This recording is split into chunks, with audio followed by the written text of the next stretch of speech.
చూడండి, వాక్యంలోకి వెళ్దాం. మొదటి రాజుల గ్రంథము 18వ అధ్యాయము 4వ వాక్యం. యెజబెలు యెహోవా ప్రవక్తలను నిర్మూలము చేయుచుండగా గుహలో 50 మందిగా 100 దాచి అన్నపానములిచ్చి వారిని పోషించెను. ఈ సందర్భం ప్రవక్త అయిన ఏలియా తరములో జరిగిన సందర్భం ఇది. నిజానికి ఆ రోజుల్లో అహాబు రాజుగా ఉండేవాడు, యెజబెలు రాణిగా ఉండేది. అహాబు ఈ యెజబెలునకు అంటే తన భార్యనకు లోబడి ఉండేవాడు.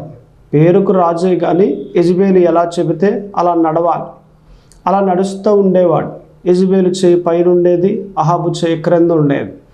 అట్టి మాదిరి జరుగుతున్న ఆ రోజుల్లో యెజబెలు యెహోవా ప్రవక్తలను చంపించేస్తూ ఉండేది. నిజానికి ఆ రోజుల్లో ఎలా ఉండేది పరిస్థితి అంటే, యెజబెలు అంటే దడ, యెజబెలు అంటే వణుకు, యెజబెలు అని అంటే భయం. ఆమె జోలికి ఎవరు వెళ్ళేవారు కాదు. ఎందుకంటే ఆమె దేవునికి వ్యతిరేకంగా ఉండేది. ఆమె చేసే పనులన్నీ కూడా చాలా దారుణమైన పనులు చేస్తూ ఉండేది. ఆమె యెహోవా ప్రవక్తలను చంపించేస్తూ ఉండేది. సైనికులకు మాట ఇచ్చి, మీకు ఎక్కడ కనిపిస్తే అక్కడ దేవుని ప్రవక్తలు వాళ్ళని చంపాడు అనేసి ఒక మాట జారీ చేసింది. ఆ మాట ప్రకారంగా సైనికులు ఎక్కడ దొరికితే అక్కడ చంపేస్తూ ఉండేవారు యెహోవా ప్రవక్తలని. ఆ రోజుల్లో ఒక మంచి యవనస్తుడు, ఒబద్యా అని పేరు కలిగిన ఒక మంచి భక్తుడు ఆ రోజుల్లో ఉన్నాడు. ఆ తరములో మరి దేవునికి దగ్గరగా జీవిస్తూ ఉండి దేవుని యందు భయము కలిగి జీవిస్తూ ఉండేవాడు. ఒబద్యా దేవునికి భయపడి దేవుని ప్రవక్తలను దాయటం మొదలుపెట్టాడు. ఒక 50 మందిని తీసుకువెళ్ళి ఒక గుహలో దాచాడు. అలాగనే ఇంకొక 50 మందిని తీసుకెళ్ళి ఇంకొక గుహలో దాచాడు. ఈ 100 మందికి కావలసిన భోజనము, అలాగనే నీళ్లు ఏం కావాలో అన్నీ ఇచ్చి వారందరినీ కూడా పోషిస్తూ ఉండేవాడు. ఇలాగున ఏది ఒబద్యా చేస్తూ ఉన్నాడు అనే మాట యెజబెలుకి తెలిస్తే దెబ్బకు చంపేస్తుంది. ఎవరిని? ఒబద్యాని అలాగునే ఆ ప్రవక్తలను అందరినీ చంపేస్తుంది. అయినా కూడా ఈ భక్తుడైన ఒబద్యా యెజబెలునకు భయపడకుండా, ఆ రాణికి భయపడకుండా దేవునికి భయపడి దేవుడే నాకు సహాయకుడు అని ఆయన ప్రవక్తలను దాస్తూ ఉండేవాడు. ఆ రోజుల్లో ఇలా జరుగుతూ ఉండేది. ఆ రోజుల్లో ఇలాగున జరిగింది. అయితే ఆ ఒబద్యా చేసిన పనిలో ఒక ఓడ్ మనం తీసుకుని ప్రయాణం చేద్దాం ఈరోజు. ఏంటా ఓడు, ఏంటా పదము అని అంటే, దాచి 100 మంది ప్రవక్తలను దాచాడు. దాచి అనే పదం, ఆ ఓడ్ మనం తీసుకుని ఈరోజు మనం ప్రయాణం చేద్దాం. దాన్నే మనం టాపిక్గా మనం తీసుకుందాం. అసలు ఏం దాయాలి అనేది మన టాపిక్, ఏమి దాయాలి అనేది మన టాపిక్ అయితే ఆ టాపిక్లో మనం 3 మాటలు మనం మాట్లాడుకోవచ్చు. మొదటి మాట ఆజ్ఞలు దాయాలి, రెండవ మాట తప్పిదాలు దాయాలి, మూడవ మాట విద్యను దాయాలి. ఈ 3 మాటలు మనం మాట్లాడుకోవచ్చు.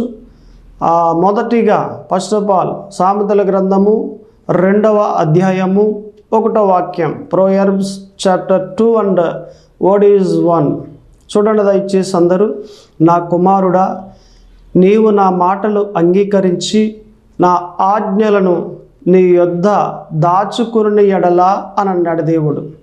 సొలొమోను ద్వారా దేవుడు పలుకుతూ ఉన్న మాట ఇది. అంటే దేవుని ఆజ్ఞలు మన హృదయంలో దాచుకోవాలట. అంటే ఫస్ట్ ఆఫ్ ఆల్ మన మొదటి మాట ఏ మాట అని అంటే, ఇక్కడ దేవుని ఆజ్ఞలు మనము దాయాలి, మన హృదయంలో దాయాలి అని బైబిల్ మనకు తెలియజేస్తూ ఉంది. అక్కడైతే ఆ రోజుల్లో ఒబద్యా 100 మంది ప్రవక్తలను దాచాడు. ఆత్మీయంగా ఈరోజు మనం మాట్లాడుకుంటే మనం ఏమి దాయాలి అనేది మన టాపిక్గా తీసుకున్నాం కదా. ఆ టాపిక్లో మొదటిగా మనం మాట్లాడుకుంటున్న మాట ఏమాటనంటే, ఏమండి, ఆజ్ఞలు, దేవుని ఆజ్ఞలు మన హృదయంలో దాయాలి. అలాగానే మనం దాచేమా? అక్కడే మనకు ఒక మాట ఉంటుంది, 2వ అధ్యాయంలోనే 5వ వాక్యంలో మనకు కనిపిస్తుంది, యెహోవా యందు భయము భక్తి కలిగి ఉంటే అది ఎట్టిదో నీవు గ్రహిస్తావు అని అన్నాడు దేవుడు. అంటే నీవు కానీ నీ హృదయములో దేవుని మాటలు దాచినట్లయితే నిజంగా నిజమైన ఆశీర్వాదం ఏంటో నీవు చూస్తావు. నేను ఒక వ్యక్తిని దీవిస్తే ఎలాగుంటుందో నీవు చూస్తావు. నేను ఒక వ్యక్తిని హెచ్చింపజేస్తే ఎలాగుంటుందో నీవు చూస్తావు. నేను ఒక వ్యక్తిని ఆశీర్వాదిస్తే ఎలాగుంటుందో నీవు చూస్తావు. ఒక వ్యక్తి నా యందు భయము భక్తి కలిగి ఉంటే అతడు ఎలాగున దీవించబడతాడో, అతడు ఎలాగున వర్ధిల్లుతాడో అనేది ఖచ్చితంగా ఆ వ్యక్తి చూస్తాడు అని దేవుడు సెలవిస్తూ ఉన్నాడు అక్కడ. సో ఈ మాట ప్రకారంగా మనము దేవుని ఆజ్ఞలు మన హృదయంలో దాయాలి. అలాగూ కానీ దాస్తే ఒక మంచి ఆశీర్వాదాన్ని మనం చూస్తాం. ఒక విలువైన ఆశీర్వాదాన్ని మనం చూడగలుగుతాం. ఈ మాట ప్రకారంగా మనము ఇంకొక మాట కూడా మనం మాట్లాడుకోవచ్చు. అది మనకి ఎక్కడ కనిపిస్తుంది అంటే కీర్తనల గ్రంథము 119, 11వ వాక్యం. ఇక్కడ ఒక భక్తుడు మనకి కనిపిస్తాడు. నీ ఆజ్ఞలు నీ మాటలు నా హృదయంలో దాచుకున్నాను, పాపము చేయకుండానట్లు నీ వాక్యములు నా హృదయంలో దాచుకున్నాను అని అక్కడ వ్రాయబడి ఉంటుంది. అంటే ఈ మాట ప్రకారంగా మనం ప్రయాణం చేస్తే పాపము చేయకుండానట్లు మన హృదయంలో ఏం దాచుకోవాలట? దేవుని వాక్యమును దాచుకోవాలి. అంటే హృదయంలో వాక్యం ఉంటే పాపం చేయమా? ఖచ్చితంగా. ఎందుకంటే ఈ హృదయంలో మన హృదయంలో ఉన్న వాక్యము మనతో మాట్లాడుతూ ఉంటుంది. ఇదిగో నువ్వు ఇలా పాపం చేయకు, నువ్వు పాపం చేస్తే కనుక ఇటువంటి శిక్ష వస్తుంది, ఎందుకని నువ్వు పాపం చేయాలి? నువ్వు భయపడు, పాపం చేయడానికి భయపడాలి, దేవునికి భయపడి ఈ పాపాన్ని వదిలే చేయమాకు అని ఇలాగున ఎవడ వాక్యం మనతో మాట్లాడుతుంది. వాక్యం ఎప్పుడైతే మనతో మాట్లాడుతూ ఉందో ఆ వాక్యానికి భయపడి దేవుని మాటకు భయపడి మనం పాపం చేయకుండా ఉండగలుగుతూ ఉంటాం. అందుకే పాపము చేయకుండానట్లు నీ మాటలు నా హృదయంలో దాచుకుని ఉన్నాను అని అన్నాడు. అంటే ఈ మాట ప్రకారంగా మన హృదయంలో దేవుని వాక్యం ఉండాలి, దేవుని ఆజ్ఞలు ఉండాలి, దేవుని మాటలు ఉండాలి.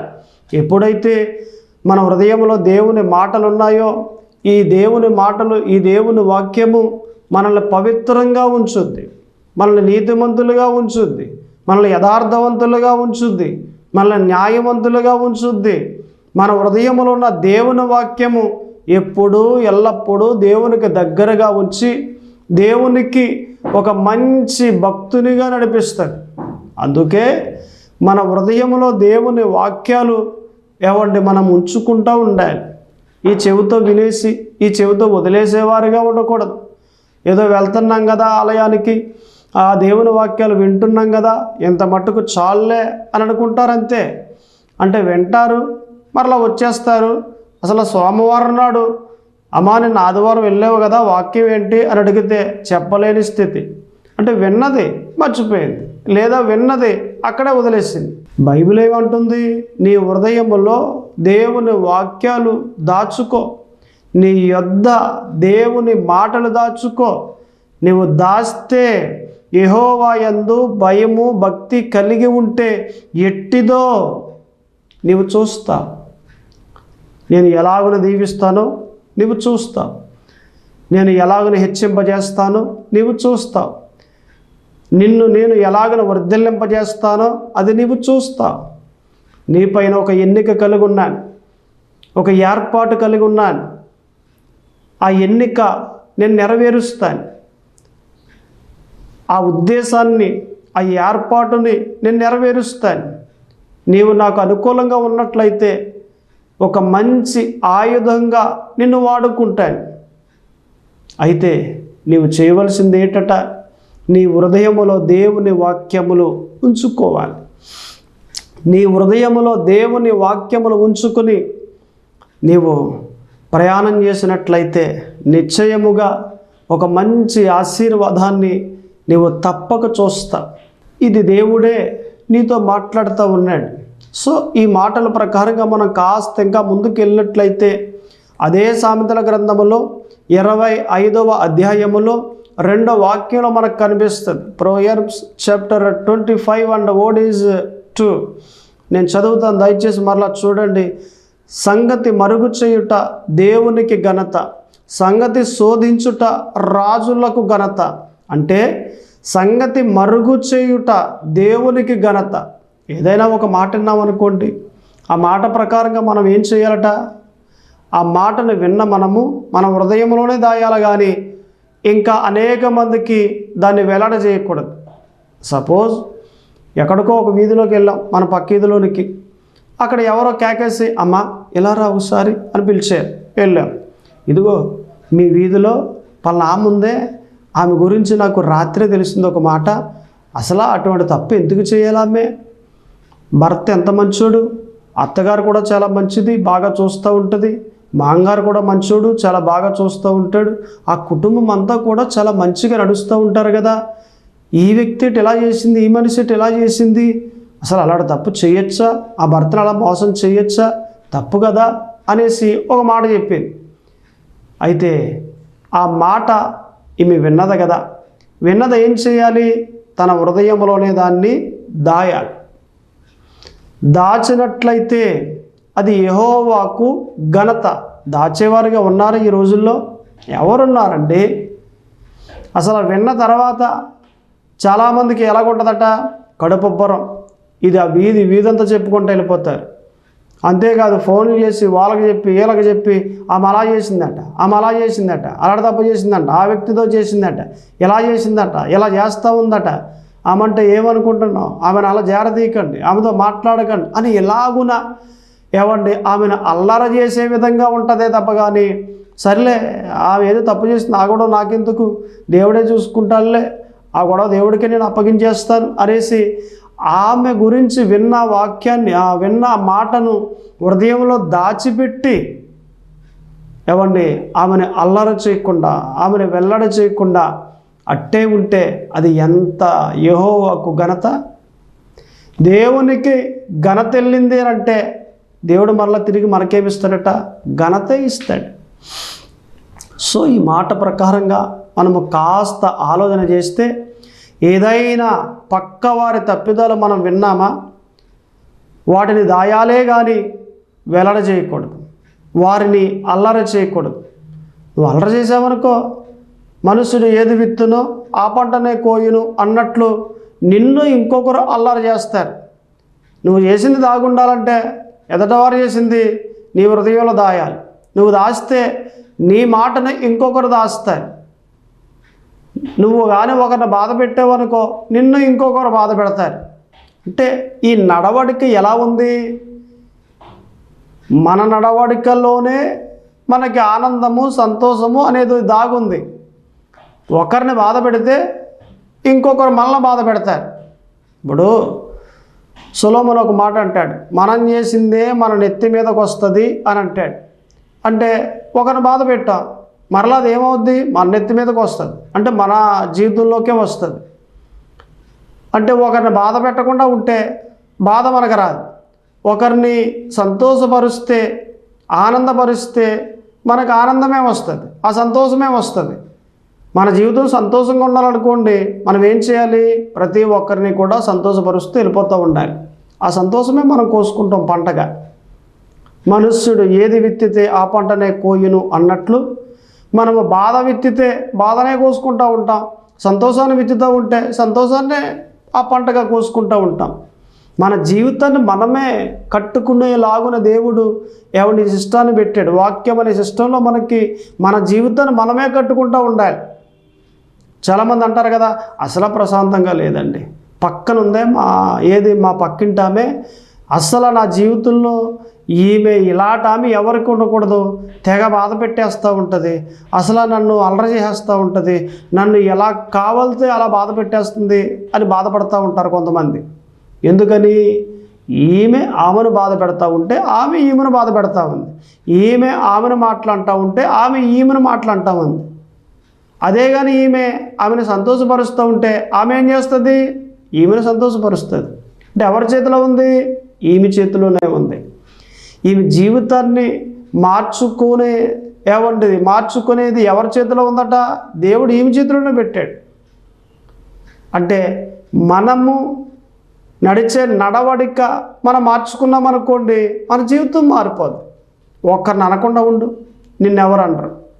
ఒకరిని కూడా పట్టించుకోకుండా ఉండు, నిన్ను కూడా ఎవరు పట్టించుకోరు. సో ఈ మాట ప్రకారంగా మనం ఆలోచన చేస్తే మన జీవితాన్ని మనమే కట్టుకుంటూ ఉండాలి.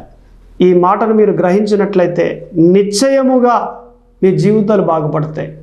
నిశ్చయముగా మీరు ఎదుగుతారు, దీవించబడతారు, సంతోషంగా ఉంటారు, ఆనందంగా ఉంటారు. సంతోషం అనేది, ఆనందం అనేది దేవుడు మన చేతుల్లోనే పెట్టాడు. ఈ మాట ప్రకారంగా దయచేసి మనమంతా కూడా ఎలా ఉండాలి అంటే సంగతి మరుగు చేయాలి. సామెతల గ్రంథంలో 17:9 ఉంటుంది, పక్కవారి తప్పిదాలు మనం ఏం చేయాలి? దాచిపెట్టాలి అనే మాట అక్కడ మనకు కనిపిస్తుంది. అంటే పక్కవారి తప్పిదాలు మనం ఇప్పుడు మాట్లాడుకున్నాం కదా, ఆ మాటల ప్రకారంగా ఈ వాక్యం కరెక్ట్గా మనకు సరిపోదు. ఎవరైనా తప్పు చేశారు అనే సంఘటన మనకు తెలిసిందనంటే దాన్ని దాచిపెట్టాలట. దాచిపెడితేనే మన జీవితం బాగుంటుంది. దాయలేదనుకోండి, ఇక మరలా ప్రశాంతమైన జీవితం ఎలాగైపోద్దట? కాస్త బాధల్లోనికి వెళ్ళిపోతుంది. సో ఈ మాట ప్రకారం మనం దాచేవారిగా ఉందాం.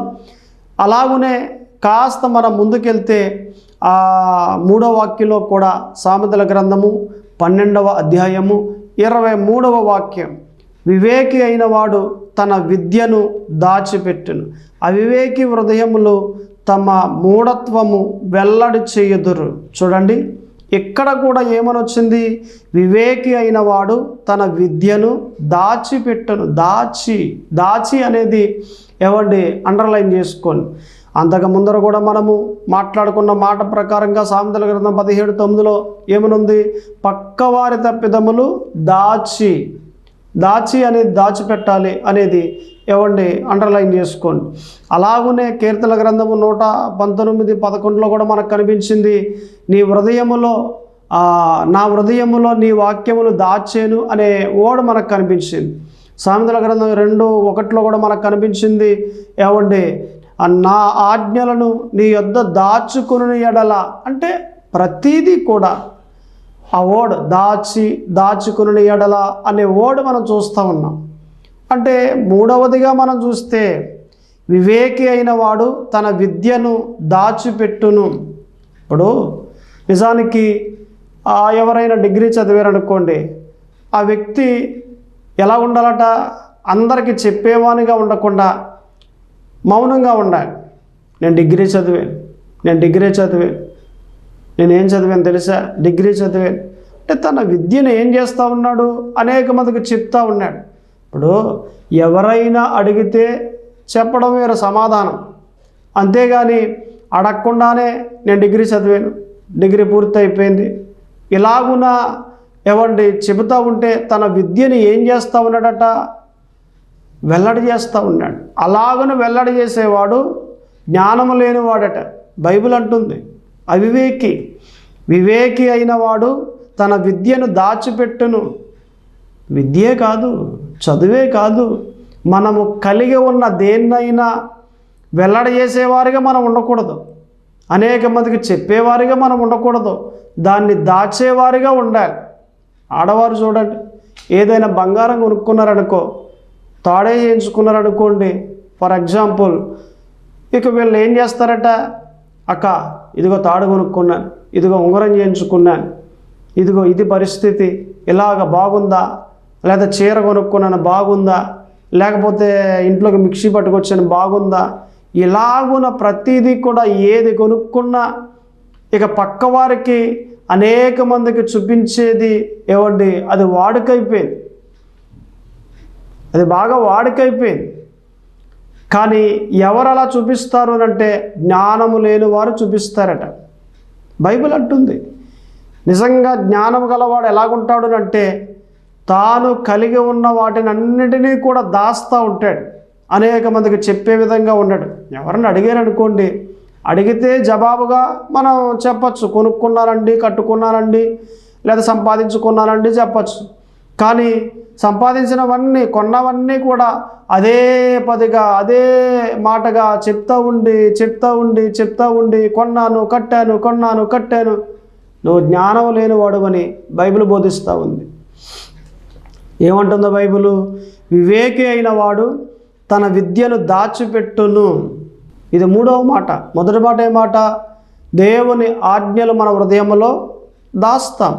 రెండవ మాట ఏమాట? పక్కవారి తప్పిదాలు మన హృదయంలో దాస్తాం. మూడవ మాట ఏమాట? మన విద్యను, మనం చదువుకున్న విద్యను మనము దాస్తాం. మనం దాచేవారిగా ఉండాలి. ఇవన్నీ వాక్యాలండి, దేవుడు వ్రాయించిన వాక్యాలు. ఈ వాక్యాలు మనం వింటూ ఉండి వాటి ప్రకారంగా నడుస్తూ ఉంటే ఎటువంటి ఆశీర్వాదం మనం పొందుకుంటాం, ఎటువంటి దీవెన మనం పొందుకుంటాం, ఎటువంటి ఘనతను మనం పొందుకుంటాం. దేవుడు బైబిల్లో రాసిన వాక్యాల ప్రకారంగా నడుస్తూ ఉంటే నిశ్చయముగా దేవుడు దీవిస్తాడు. ఇలాగును ప్రార్థన చేస్తే దేవుడు అలాగును కార్యం చేస్తాడు. ఒక ప్రాంతంలో ఒక ఆమె బ్రాహ్మణ కుటుంబంలో ఒక టీవీ చూసి దేవుని వాక్యాన్ని విని ఆ వాక్య ప్రకారంగా యేసు ప్రభు నిజమైన దేవుడని తెలుసుకున్నది. తెలుసుకున్న తర్వాత ఆలయానికి వెళ్ళాలంటే కుదరదు, భర్త ఒప్పుకోడు, అత్తగారు ఒప్పుకోదు, మాంగారు అస్సలే ఒప్పుకోడు. ఆలయానికి వెళ్ళాలంటే బ్రాహ్మణ కుటుంబం కదా, ఒప్పుకోరు. కానీ ఎప్పుడు టీవీ చూస్తూ ఉండేది, టీవీలో వాక్యం వింటూ ఉండేది, అలాగునే ప్రార్థన కూడా చేసుకుంటూ ఉండేది. ఇంట్లో ఉన్నవారికి తెలియకుండా బాత్రూంలో తలుపు చేసుకుని ప్రార్థన చేసుకుంటూ ఉండేది. అలాగా ప్రార్థన చేస్తూ ఉండగా భర్త ఒక రోజున, ఏంటి బాత్రూంలోకి వెళ్ళి చాలాసేపటికి రావట్లేదు, ఎంతసేపా అని బాత్రూమ్ దగ్గరికి వెళ్ళి ఆ తలుపు దగ్గర వింటూ ఉంటే ప్రార్థన వినిపిస్తూ ఉంది. బయటకు వచ్చిన తర్వాత, ఏంటది నువ్వు ప్రార్థన చేస్తున్నావు ఏంటి బాత్రూంలోకి వెళ్ళి అని అంటే, అబ్బాయి లేదండి, నిజం చెప్పు, ఏం చేయలేనంటే, అవునండి, మొన్న నేను నెలల క్రిందట ఆ దేవుని వాక్యం టీవీలో విన్నాను, యేసు ప్రభు నిజమైన దేవుడని నేను తెలుసుకున్నాను, అందుకే ఆయనకు ప్రార్థన చేస్తున్నానండి. నేను ప్రార్థన చేస్తూ ఉంటే దేవుడు వింటూ ఉన్నాడు, నాకు మరలా తిరిగి కూడా జవాబిస్తూ ఉన్నాడు. ఆ సూచన నాకు కనిపించింది, అందుకే నేను ఆయన నమ్ముకున్నానండి, ఇంకా ఆయనకే ప్రార్థన చేస్తూ ఉంటాను అని భార్య భర్తతో అంది. భర్త అన్నాడు, సర్లే ప్రార్థన చేసుకో, నువ్వేం దొంగతనం చేయట్లేదు, వ్యభిచారం చేయట్లేదు కదా, దేవుని నమ్ముకోవడమే కదా, నమ్ముకో, ప్రార్థన చేసుకో. కాకపోతే మా అమ్మ మా నాన్నగారికి తెలిసిందంటే గొడవ అయిపోతుంది. అలాగా నువ్వు బాత్రూంలో ప్రార్థన చేసుకుంటే ఏం బాగుంటుంది, అక్కడ చిరాగ్గా ఉంటుంది కదా, ఓ పంచే గదిలో ప్రార్థన చేసుకో, తలుపేసేసుకుని ప్రార్థన చేసుకో, మా అమ్మకి మా నాన్నగారికి తెలియకుండా జాగ్రత్తగా చూసుకో మరి అని అంటే, అలాగేనండి అని చెప్పి ఆ రోజు నుండి గది తలుపేసేసుకుని మరి ప్రార్థన చేసుకోవటం మొదలుపెట్టింది. ఇలాగను ప్రార్థన చేస్తూ ఉంది. కొన్నాళ్ళకి భర్త అన్నాడు, అసలు ఏం ప్రార్థన చేస్తున్నావు నువ్వు, నీ ప్రార్థన ఏంటి అని అడిగాడు. ఏమీ లేదండి, నన్ను మార్చారు, వందనాలు ప్రభువా, మా ఆయన గారిని కూడా మార్చండి అని ప్రార్థన చేస్తూ ఉన్నాను నేను అని చెప్పింది. ఆయన అన్నాడు, నువ్వు మారేవు కదా, నువ్వు యేసు ప్రభులోకి వెళ్ళావు కదా, మరి నేను ఎందుకు మరలానంటే, లేదండి, మీరు కూడా రావాలి, మీరు కూడా యేసు ప్రభుని నమ్ముకోవాలి, ఆయన నమ్ముకుంటేనే దేవుని రాజ్యంలోకి వెళ్తాం మనం, లేదంటే అగ్నిగుండానికి వెళ్ళిపోతాం, అది మీకు తెలియదు కదా, అందుకే నేను ప్రార్థన చేస్తూ ఉన్నాను అని అంటే, సర్లే చూద్దాం, కంగారు పడక, మన ఇంట్లో పరిస్థితి బాగోలేదు కదా, మన బంధువులు మనల్ని ఎలేసేస్తారు, ఇంకేమన్నా ఉందా అని చెబితే, సర్లే నేను ఇప్పుడేం మిమ్మల్ని ఒత్తిడి చేయట్లేదు అని భార్య అన్నది. ఆ మాట మనసులో పెట్టుకుని కాస్త ముందుకి రోజులు వెళ్తూ ఉండగా ఒక రోజు అన్నాడు కదా, నువ్వు రా బండెక్కు, మన ఇద్దరం కూడా ఆలయానికి వెళ్దాం, మనమేం తప్పేం చేయట్లేదు కదా, అమ్మకి తెలియకుండా నాన్నగారికి తెలియకుండా వెళ్దాం, తర్వాత వాళ్ళకి నెమ్మదిగా చెప్దాం అనేసి బండి ఎక్కించుకుని దేవుని ఆలయానికి వెళ్ళారు ఇద్దరు. అక్కడ వాక్యం విన్నారు. వాక్యం విన్న తర్వాత వీరిద్దరికీ కూడా అర్థమైంది, ఏమంటే పర్టిక్యులర్గా వారు తెలుసుకున్నారు యేసు ప్రభు నిజమైన దేవుడు. బాప్తిసం తీసుకుంటే దేవుని రాజ్యం వెళ్తాం, ఆ యేసుతో నడిస్తే హృదయంలో యేసుక్రీస్తు నా దేవుడని అంగీకరిస్తే మనం దేవుని రాజ్యం వెళ్తాం, లేదంటే అగ్నిగుండానికి వెళ్ళిపోతాం అనేది తెలుసుకుని దాని ప్రకారంగా బాప్తిసం తీసుకుని ఆ రోజు నుండి ప్రతి ఆదివారం ఆలయానికి రావటం, యేసు ప్రభుని నమ్ముకోవటం ఏమంటే మొదలుపెట్టారు. కొన్నాళ్లకు ఈ మాట ఎవరికి తెలిసిందంటే వాళ్ళ అమ్మకి వాళ్ళ నాన్నగారికి తెలిసింది. అడిగారు, మన బంధువులు ఊరుకోర్రా, మీరు చేసే పని ఏంటి, అసలు ఆ పెళ్ళిళ్ళకి పిలవరు అని అంటే వాళ్ళకన్నా నాకు యేసు ప్రభు కావాలి, యేసు ప్రభుని నమ్ముకున్నాను నేను, నాకు దేవుడే కావాలి. బంధువులు మన కష్టాల్లో ఉండగా మళ్ళీ ఏమైనా పట్టించుకున్నారా? ఒక్కడ కూడా రాలేదు. ఈరోజు ఏదో కాస్త బాగున్నామని వస్తూ ఉన్నారు. ఇప్పుడు వాళ్ళ బట్టి నేను ఎందుకు నడవాలి? యేసు ప్రభువును బట్టే. ఈరోజు బాగున్నామంటే యేసు ప్రభు బాగు చేశాడు, అది మాకు తెలుసు. మీరు నమ్ముకుంటే నమ్ముకోండి, అది మీ ఇష్టం. మేము మటు యేసు ప్రభువుని నమ్ముకుంటాం అని అంటే దాని ప్రకారంగా ఏమండి తల్లి తండ్రి కూడా యేసు ప్రభువులోకి వచ్చారు. ఇదంతా ఎక్కడ స్టార్ట్ అయింది? కోడల దగ్గర స్టార్ట్ అయింది. ఆ స్త్రీ బాత్రూంలో ప్రార్థన చేయటం మొదలుపెట్టింది. ఆ ప్రార్థన గదిలోకి వచ్చింది. నిజంగా ప్రార్థన ఆ కుటుంబం అంతా చేసుకునే విధంగా మార్చబడింది. ఆమె ప్రార్థన కుటుంబాన్ని మార్చేసింది. అంటే ఎలాగును ప్రార్థన చేస్తే దేవుడు ఖచ్చితంగా వింటాడు, నిజంగా వింటాడు. ఎలాగుండట? దేవుని ఆజ్ఞల హృదయంలో పెట్టుకుని, దేవుని మాటలు హృదయంలో పెట్టుకుని, ఆ మాటల ప్రకారంగా నడుస్తూ ఉండి ప్రార్థన ఇలా చేసామనుకోండి, అలా జరుగుద్ది. అసలు ఏమి దాయాలి అనే మాటకు మనం వెళ్ళినట్లయితే, మనం చెప్పుకున్నట్లయితే ఏమి దాయాలట? మొదటిగా దేవుని మాటలు మన హృదయంలో దాయాలి. రెండవదిగా పక్కవారి తప్పిదాలు మన హృదయంలో దాయాలి. మూడవదిగా మన విద్యను మన హృదయంలో దాయాలి. ఇలాగూ దాచిన వారిగా మనం ఉంటే నిశ్చయముగా దేవుడు దీవిస్తాడు. మనకి ఏది కావాలో అన్ని ఈవులను దేవుడు ఇస్తాడు. మనము ఎలాగును ప్రార్థన చేస్తే దేవుడు అలాగును జవాబిస్తాడు. మన ప్రార్థనకు జవాబు ఎప్పుడు చూస్తూ ఉంటాం. కొంతమంది చూడండి, ప్రార్థన చేస్తున్నామని కానండి మరి జవాబు రావట్లేదండి అని అంటారు. ఎందుకు రావట్లేదట? వారి హృదయములో దేవుని మాటలు లేవు. దేవుని మాటల ప్రకారంగా వారు ఏమాత్రం నడవట్లేదు. వారి సుఖం వాళ్ళే చూసుకుంటున్నారు. తప్పైనా పర్లేదు, పాపమైనా పర్లేదు, దేవునికి ఇష్టం లేకపోయినా పర్లేదు, వారు సంతోషంగా ఉంటే చాలు అన్నట్లుగా బ్రతుకుతూ ఉన్నారు. వారి కోసమే బ్రతుకుతూ ఉన్నారు కానీ దేవుని కోసం బ్రతకట్లేదు. సో ఆ రోజుల్లో ఉపధ్య 100 మంది ప్రవక్తలను గుహల్లో దాచాడు.